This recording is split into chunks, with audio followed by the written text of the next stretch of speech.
Seorang bocah yang mengalami kelumpuhan sejak lahir di Garut tidak kunjung diobati karena keterbatasan biaya.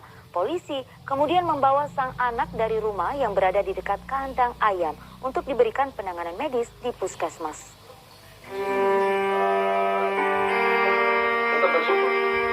Anggota Polsek Banjarwangi Garut menjemput seorang bocah bernama Sri Ayu warga Bangunjaya untuk dibawa ke puskesmas. Sri Ayu sudah sejak lahir mengalami kelumpuhan. Namun, lahir dari keluarga miskin membuat Sri Ayu yang kini berusia 12 tahun tidak bisa secara berkesinambungan mendapatkan pengobatan dan terapi. Sehari-hari, ia hanya bisa terbaring lemah di lantai rumah. Kalau sakit tumbuhnya dari bayi sampai sekarang ya belum ada perubahan. Tapi kalau misalkan upaya dari pengobatan udah pernah diobati. Dari umur 6 bulan pernah dibawa ke dokter anak. Terus dari usia 6 tahun juga pernah berobat jalan selama 6 bulan.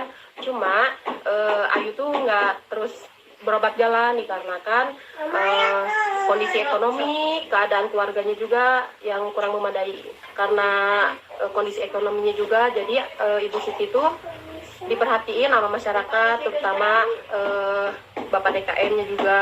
Mudah-mudahan dari pemerintah ada perhatiannya buat keluarga Bu Siti, terutama buat Teh Ayu. Selama ini, karena kondisi keluarga Sri Ayu yang tidak mampu, Ketua DKM Bangunjaya memberikan tumpangan.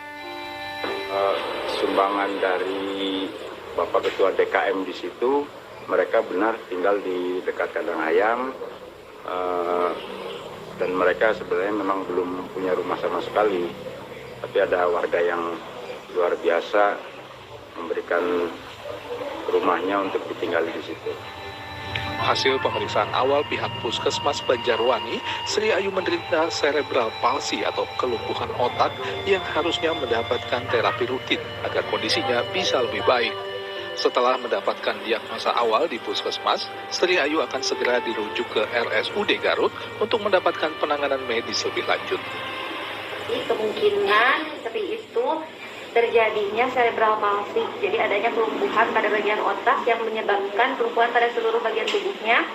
Kemudian sering terjadinya kejang pada anak, sehingga pada usia sampai 12 tahun ini perkembangan Sri-nya tidak terlalu bagus karena memang pada awal saat dia lahir juga tidak ada intervensi dari keluarga ataupun dari bagian medis untuk memperbaiki dari cerebral palsy-nya itu. Seharusnya Sri itu melakukan terapi yang rutin, tetapi karena ada hambatan biaya dan lain sebagainya, jadi tidak dilakukan terapinya sehingga perkembangannya sangat minim. Jadi tidak bisa dilakukan apa-apa lagi sampai saat ini. Sampai makan pun masih sering tersedak, banyak tersedak, tidak bisa mengatur nafas dan sering terjadi kejang. Sri Ayu adalah anak kedua dari 5 bersaudara. Sementara ayahnya Karlan hanya seorang buruh serabutan. Akibatnya 2 anaknya tidak sekolah. Kini keluarga mereka sangat membutuhkan uluran tangan para dermawan. Eko Setiabudi melaporkan dari Garut.